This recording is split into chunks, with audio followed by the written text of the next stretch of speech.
여러분, 우리 계속해서 신앙의 기초, 신앙의 토대에 해당되는 이야기를 여러분과 시리즈로 설교를 나누고 있습니다.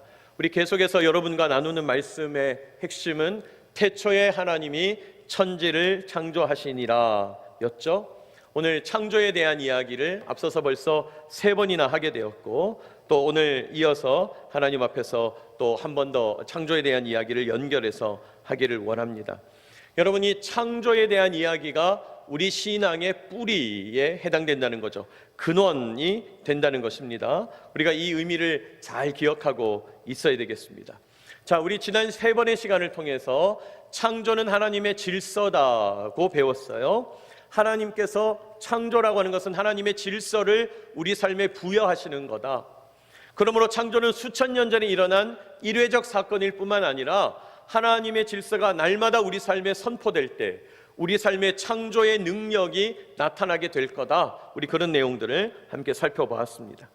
또 여러분, 우리 인간은 하나님의 형상으로 지음받았다 그랬죠. 하나님의 형상으로 지음받았다는 뜻, 우리는 하나님의 대리 통치자다, 하나님을 닮았다, 하나님과 교제할 수 있다, 그런 내용들을 함께 살펴보았습니다. 그리고 이제 우리 지난 시간에 배웠던 내용, 하나님이 주신 최초의 계명, 선악을 알게 하는 나무 열매는 먹어라, 먹지 말아라. 먹지 말아라. 최초의 계명. 그 계명을 지키기 위하여 선악과를 볼 때마다 하나님이 왕이시지, 이거 내 거 아니지, 맞아, 하나님께서 원하시는 건 이거 아니지, 내 인생 내 거 아니라 하나님 거지, 그걸 깨닫게 된다고 그랬어요. 그래서 여러분, 선악과를 세울 때에 우리 삶이 에덴이 된다, 우리 그런 내용들을 함께 살펴보았었습니다. 자, 그리고 이제 오늘 우리 4번째 시간인데, 아직 오늘 우리가 읽은 본문을 통해서 보면 에덴 동산 이야기가 끝나지 않은 거죠. 여러분, 우리 지난 시간에 나누었던 선악을 알게 하는 나무 열매, 선악과의 의미, 우리가 그걸 잘 이해했지만은 에덴 동산에서는 한 가지 더 창조하는 이야기가 등장한다는 것이에요. 자, 그러면 어떤 이야기가 등장하는가? 성경을 보시면 여호와 하나님이 이르시되 사람이 혼자 사는 것이 좋지 아니하니 내가 그를 위하여 돕는 배필을 지으리라 하시니라. 오늘 우리가 읽은 이 본문의 첫 번째 구절입니다. 우리 18절 말씀을 같이 한번 읽어볼까요? 자막 보시고요. 시작. 여호와 하나님이 이르시되 사람이 혼자 사는 것이 좋지 아니하니 내가 그를 위하여 돕는 배필을 지으리라 하시니라. 여러분, 창세기 1장부터 하나님이 창조를 하실 때 보시기에 좋았더라, 보시기에 좋았더라, 보시기에 심히 좋았더라고 말씀하셨어요. 모든 것이 하나님 뜻대로 이루어졌어요. 하나님의 계획대로, 의도대로 구현되었어요. 보시기에 좋았더라 말씀하셨어요. 그런데 오늘 노란색으로 제가 표시해놨죠. 한 가지 좋지 않은 게 있었다는 거예요.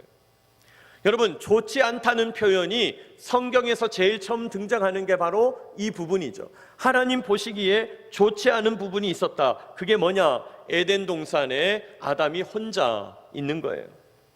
여러분, 에덴 동산은 하나님이 주신 성소라 그랬죠. 거룩한 곳이라고 그랬어요. 완벽한 성소예요. 그런데 에덴 동산에 아담 혼자 있는 것이 보기에 좋지 않다. 여러분, 하나님 보시기에 좋지 않다, 이 말은 창조가 아직 완성이 안 됐다는 거예요. 뭔가 하나님이 마침표를 찍어야 되겠다는 거예요. 보완할 필요가 있겠다는 거예요. 완전치 않으니 창조가 끝나지 않았다는 겁니다. 자, 그래서 하나님이 계획합니다. 내가 돕는 배필을 지어주겠다. 여러분, 여기 돕는 배필이라고 하는 것은요, 돕는 사람, 즉 짝을 의미해요. 짝. 여러분, 짝이라는 개념 아시죠? 짝이라는 것은 한 개를 말합니까? 두 개를 말합니까? 두 개를 말합니다. 자, 그런데 두 개를 말하는 것이 짝 말고 쌍이라는 개념도 있어요. 근데 여러분, 쌍이라는 것과 짝이라는 개념은 다르죠. 짝이라고 하는 것은 서로를 완전하게 해주는, 서로를 완벽하게 해주는, 한 사람 한 사람에게 꼭 맞는 짝이 있다. 그럴 때 짝이라고 쓰죠. 여러분, 예를 들어 볼까요? 짝이라는 말은, 자, 바늘이 온전해지려면 바늘의 짝은 무엇입니까? 실입니다. 바늘은 실이 있어야 온전해져요. 여러분, 바늘만 있으면 그냥 사람 찌르는 거 외에는 쓸모가 없어요. 근데 바늘과 실이 만날 때 옷이 만들어지죠. 옷감이 만들어지죠. 위대한 예술품이 만들어지는 것입니다. 뿐만 아니라 나사와 볼트, 여기 현장에서 나사와 볼트를 만지는 분들도 있겠죠. 나사와 볼트, 여러분 나사만 갖고 있으면 그건 돌덩어리죠. 볼트만 갖고 있으면 그건 돌덩어리예요. 나사와 볼트가 만날 때 어떻게 되죠? 위대한 작품이 만들어지는 거죠. 엄청난 기계가 돌아가는 거죠. 네? 여러분, 이렇게 만물에는 짝이 있다는 거예요. 배필이 있다는 거예요. 하나님께서 그에게 꼭 맞는 짝, 아담에게 돕는 배필을 지어주시겠다. 여러분, 여기 계신 분 모두가 지금 신고 있는 신발, 그 신발도 짝이 있잖아요. 왼짝과 오른짝이 있어요. 근데 여러분, 신발은 너무 신기해요. 왼짝을 내가 길 가다가 어떻게 잊어버렸어요. 망가졌어요. 찢어졌어요. 못 쓰게 됐어요. 아, 그러면 50%는 남았다. 그럽니까? 모두 다 못 쓰는 겁니까? 모두는 못 쓰는 거예요. 짝이란 개념, 바로 그런 개념이에요. 짝이란 개념은 혼자 있어서는 제대로 작동이 안 된다는 거예요. 둘이 함께 할 때 온전해진다는 거예요. 그런 의미에서 1 더하기 1은 2가 아니고, 짝이라는 개념은 1 더하기 1은 천이고 만이고 억인 거예요.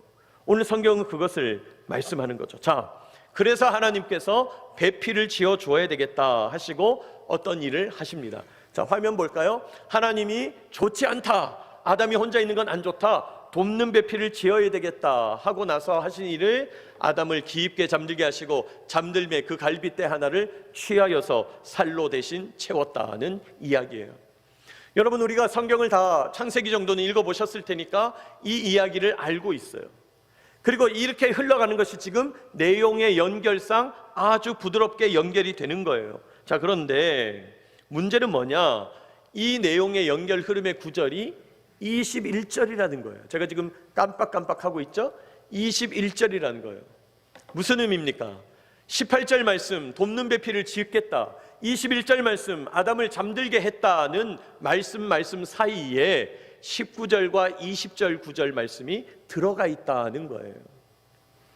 아유, 목사님, 그건 하나님이 쓰시다 보니까 성경을 좀 이렇게 순서를 바꿔서 쓰셨나 보죠. 아니, 뭐 그게 그런 거 집중합니까? 그러지는 모르지만은, 여러분, 성경이 기록될 당시에 종이도 귀하고 잉크도 귀한 시대예요.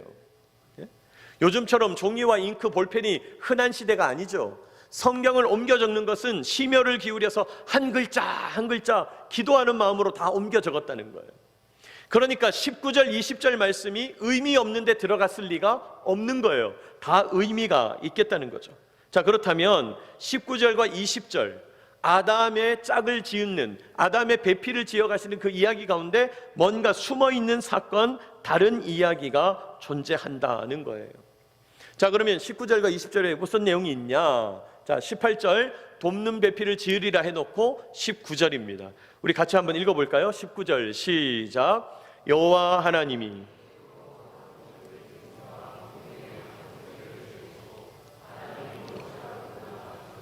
그것들을 그에게로 이끌어 가시니 아담이 각 생물을 부르는 것이 곧 그 이름이 되었더라.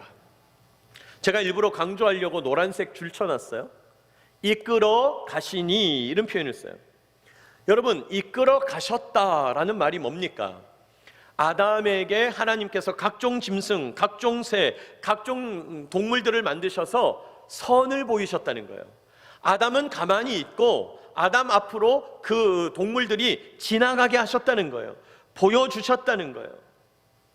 여러분, 지금 이게 어떤 그림이냐면, 아담이 만물의 영장, 하나님의 대리 통치자로서 지금 선악과와 생명나무 앞에 딱 앉아 있는 거예요. 권위를 갖고 왕처럼 있는 거예요.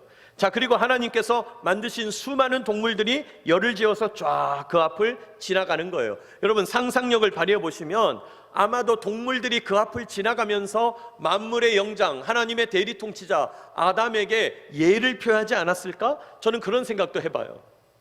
여러분, 어떤 장면들이 비슷한 거냐면, 우리 올림픽 개회식 할 때, 올림픽 개회식 할 때 그 나라의 왕들, 대통령들, 그 또 주변에 있는 여러 지도자들 저 단상 위에 딱 앉아 있으면, 딱 서 있으면 이제 각국 대표단들이 쫙 지나가잖아요. 개회식 때 입장하잖아요. 그리고 그 기수가 이렇게 깃발을 들고 가다가 그 앞에 딱 지나갈 때는 어떻게 하죠?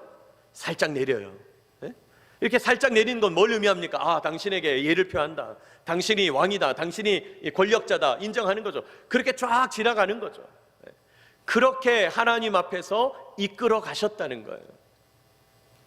여러분, 이거 우리 가까이에 사는 어떤 분 이거 엄청 잘하는 분이 있어요. 누굴까요?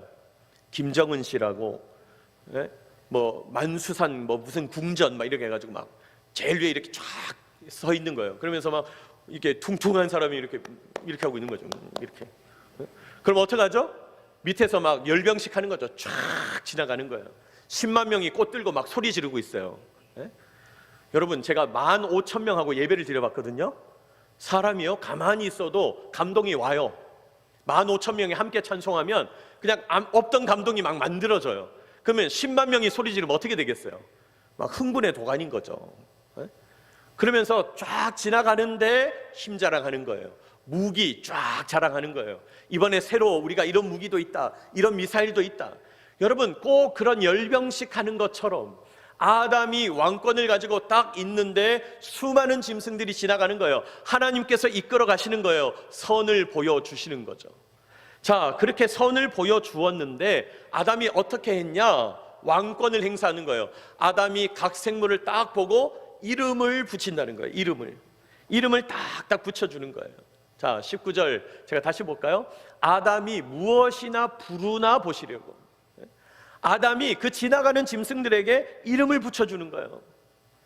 여러분, 이름을 붙인다는 것은 대단한 일이잖아요. 간단한 일이 아니잖아요.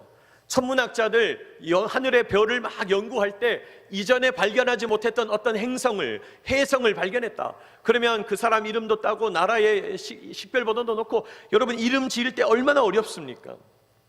생물들도 마찬가지인데 지금 아담이 최초의 이름 붙이기를 하고 있다는 거예요.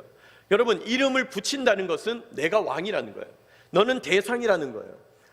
너는 나보다 낫다는 거예요. 나는 너보다 높다는 뜻이에요. 뿐만 아니라 이름을 막 갖다 붙이면 돼요, 안 돼요?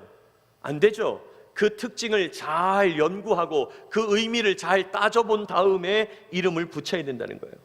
그 대상을 비교 분석해야 돼요. 독특한 특징을 찾아내야 돼요. 다른 생물과 비슷한 점, 다른 점 관찰하고 연구하고 본질을 규명해야 이름을 붙일 수가 있어요.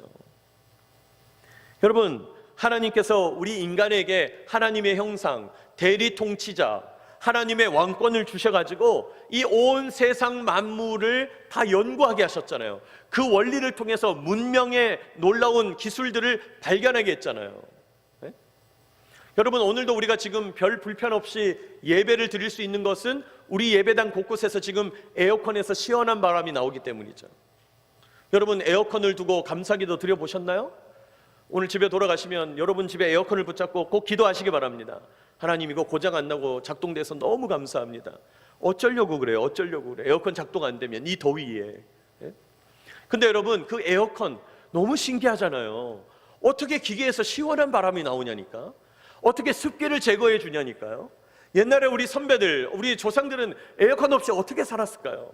여러분, 우리 인간들에게 주신 하나님의 지혜, 하나님의 형상으로 말미암아 하나님께서 본질을 규명하게 하시고 기술을 발견하게 하시고 원리를 깨닫게 하시고, 그래서 우리가 지금 문명의 놀라운 이기를 누리고 있는 거잖아요. 그렇게 이름을 붙인다는 거예요. 그렇게 지금 아담이 동물 하나하나를 뜯어보고 있다는 거예요. 저는 이런 생각해봐요. 아담은 아마 엄청난 사람이었을 거다.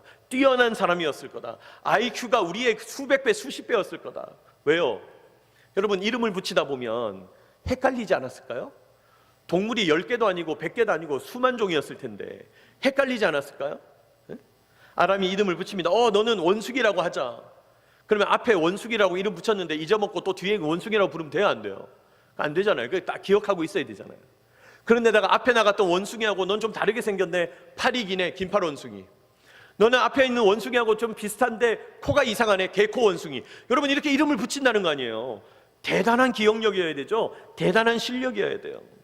하나님이 주신 지혜로 머리가 좋았을 것 같아요.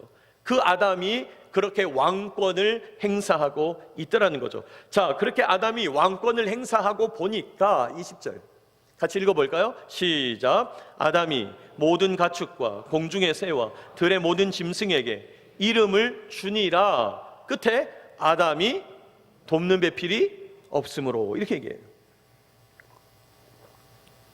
아담이 이름 붙이는 장면의 결론, 이름을 다 붙였다는 거예요. 본질을 다 규명했다는 거예요.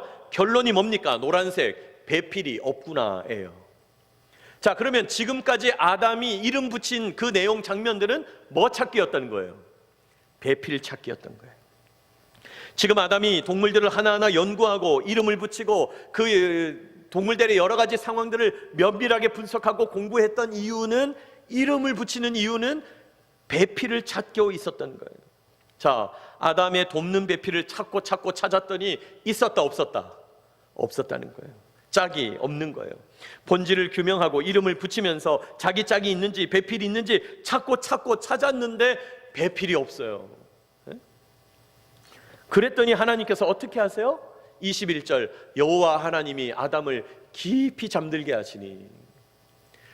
저는 이 장면을 보면서 아담이 하나님께서 뭔가 잠이 오게 하셔서 깊이 잠들었나 보다, 그런 생각도 드는데, 인간적으로는 아담이 찾다가 못 찾고 지쳐 쓰러져 잠든 것 같아요. 왠지 찾다가 자, 아담을 잠들게 하시고 뼈를 취하시고 그 뼈를 기본으로 살을 채워서 한 존재를 만드셨다는 거예요.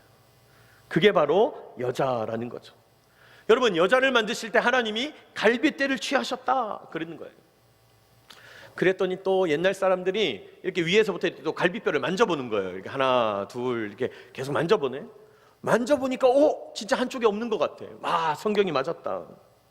근데 나중에 X선을 발견해가지고 엑스레이를 딱 찍어보니까 전부 다 똑같아. 이거 봐라, 성경 거짓말이다. 근데 여러분, 그 얼마나 어리석은 얘기냐 생각해 보세요. 월남에서 돌아온 김상사가 팔을 잃어버렸어. 근데 집에 와서 아들을 낳았어요. 그럼 아들도 팔 없이 나오나요? 무슨 말도 안 되는 얘기예요, 그게. 아담의 갈비뼈 하나를 취했다고 해서 그 이후로 남자들 갈비뼈가 없다는 말도 안 되는 얘기는 믿지 마시기 바랍니다. 그건 생물학적으로 안 맞는 거예요. 그리고 여러분, 우리는 20여 년 전에 우리나라의 황모 씨의 아들 모 우석 씨가 큰 파문을 일으켰잖아요. 기억나세요? 우리나라 사람들은 스템셀, 줄기세포 얘기를 다 알아. 대단한 나라예요, 우리나라는. 여러분, 줄기세포 하나만 있으면 이론적으로 사람은 복제할 수 있다 없다? 있다는 거예요. 아니, 이론적으로 세포 하나만 있으면 복제를 할 수 있는데 하나님이 갈빗대 하나를 가지고 만드셨다? 엄청난 얘기죠. 만들고도 남는 얘기죠. 아무 문제 없는 얘기죠. 하나님께서 그렇게 여자를 만드셨다는 거예요. 자, 하나님께서 여자를 만드셨어요. 22절 같이 한번 읽어봅시다. 시작. 여호와 하나님이 아담에게서 취하신 그 갈빗대로 여자를 만드시고 그를 아담에게로 어떻게 하셨어요? 이끌어 오시니. 아까 이끌어 가시니 기억나세요? 아까 아담에게 선을 보여주셨던 것처럼 이제 마지막으로 아담아 마지막이다.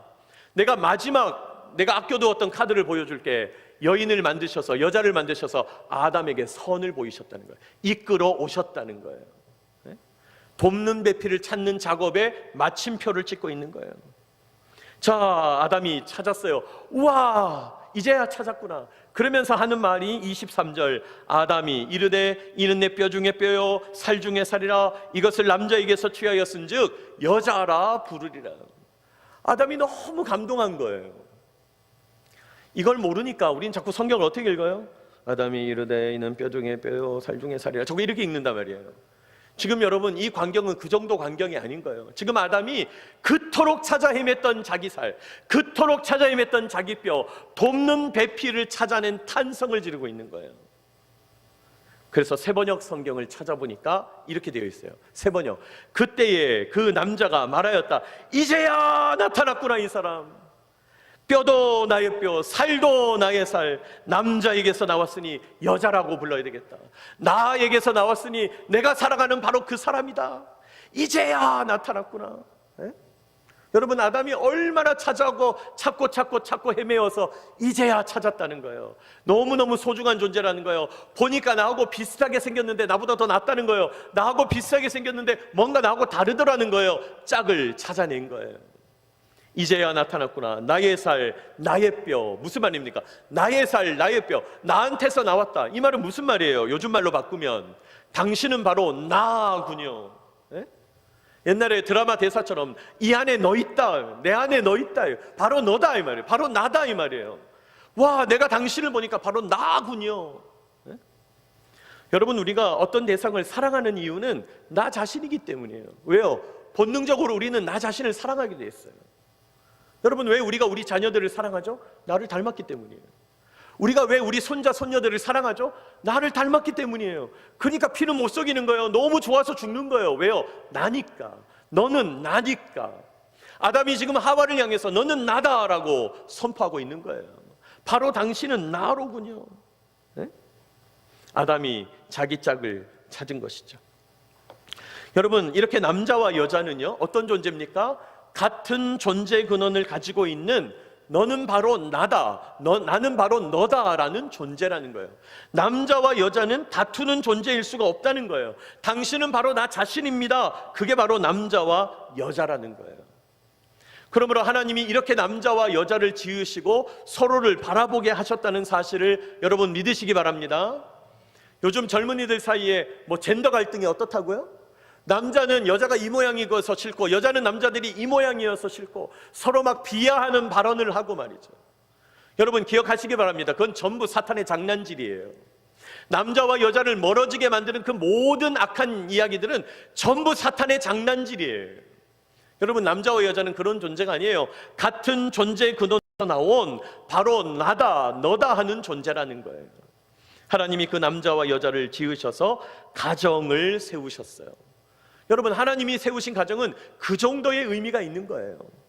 그래서 2장 24절 이렇게 말씀하죠. 이러므로 남자가 부모를 떠나 그 아내와 합하여 둘이 한 몸을 이룰지로다.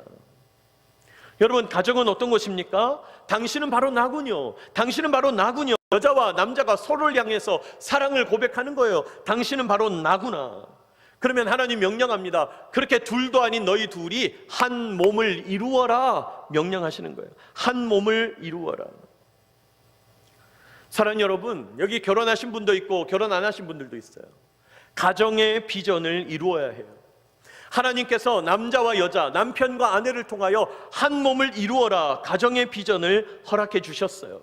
아까 제가 짝이라는 개념을 드렸잖아요. 혼자 있어가지고는 쓸모가 없어요. 둘이 함께 만들어갈 때, 둘이 하나가 될 때 하나님이 온전하게 만들어 가신다는 거예요. 남자와 여자가 사랑으로 한 몸을 이루면서 꼭 맞는 짝으로 하나 되어 간다는 것입니다. 이렇게 하나를 이루기 위해서 어떻게 해야 돼요? 노력해야죠. 하나를 이루기 위해서 인내해야죠. 하나를 이루기 위해서 배워야 돼요. 하나를 이루기 위해서 깨달아야 됩니다. 하나를 이루기 위해서 사랑을 이루면서 살아가야 되는 거예요.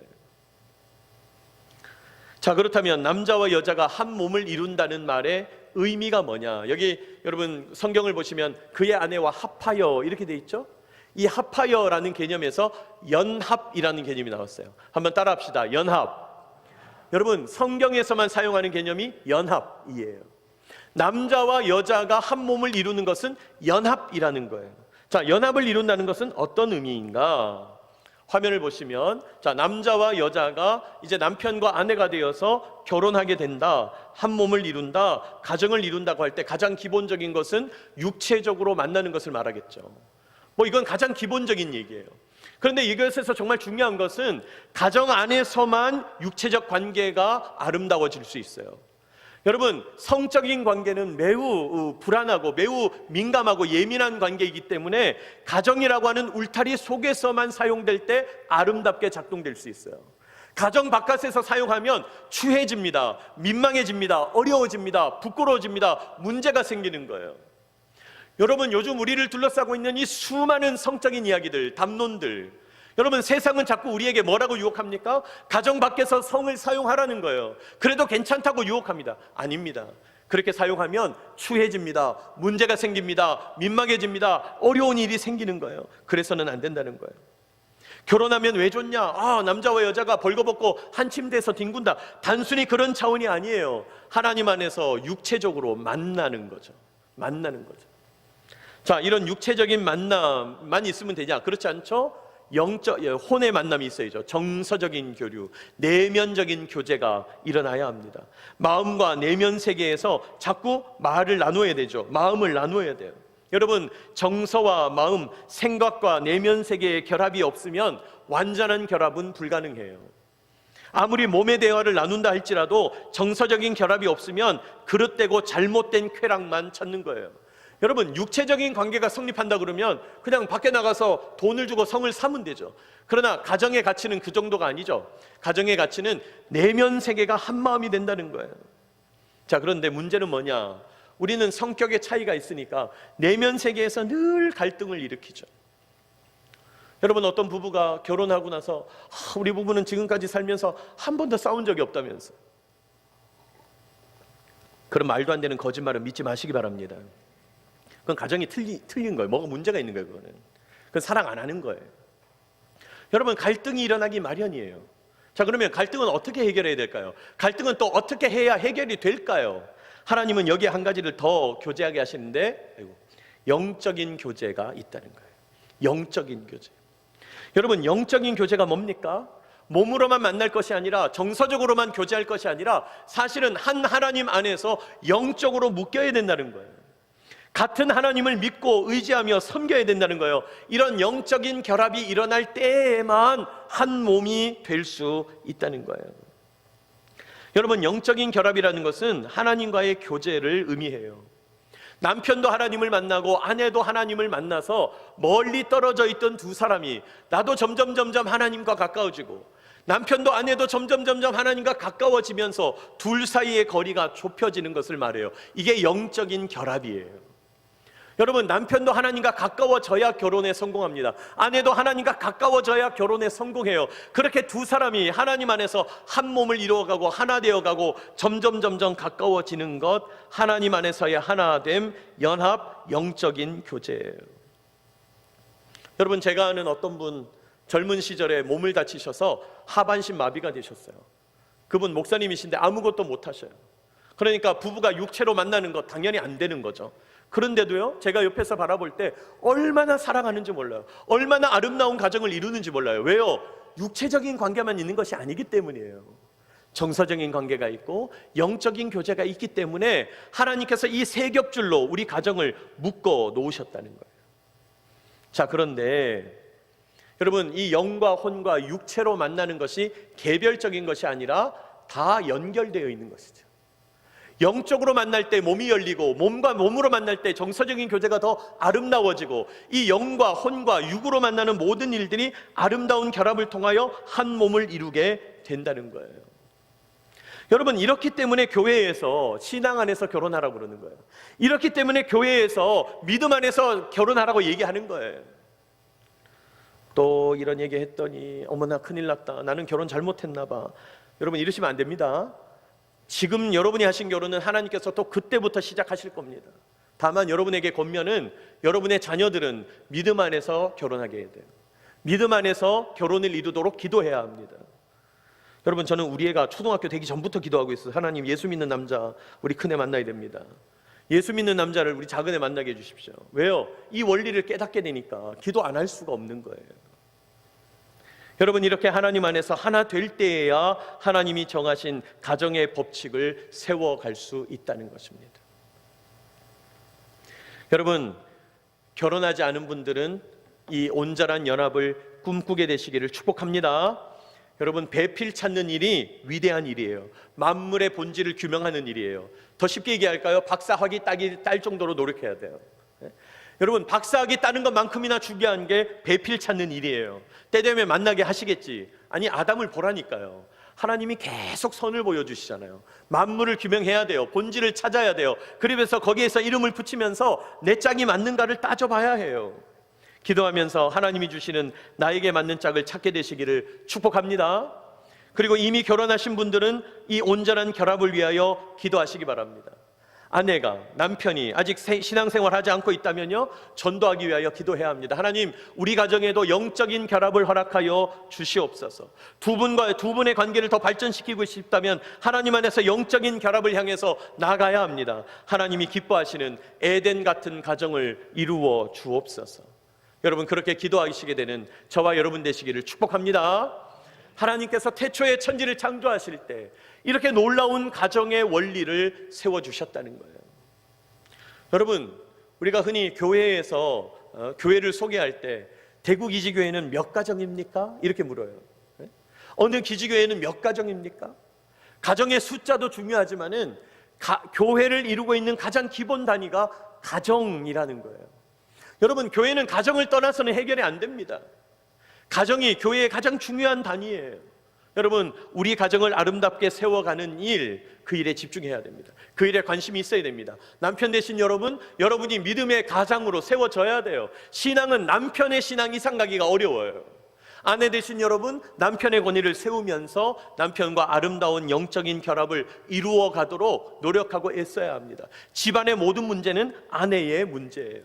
하나님 앞에서 그렇게 아름다운 결합을 이루어 가야 한다. 우리 모두가 에덴 같은 가정을 이루는 저와 여러분 되시기를 축복합니다.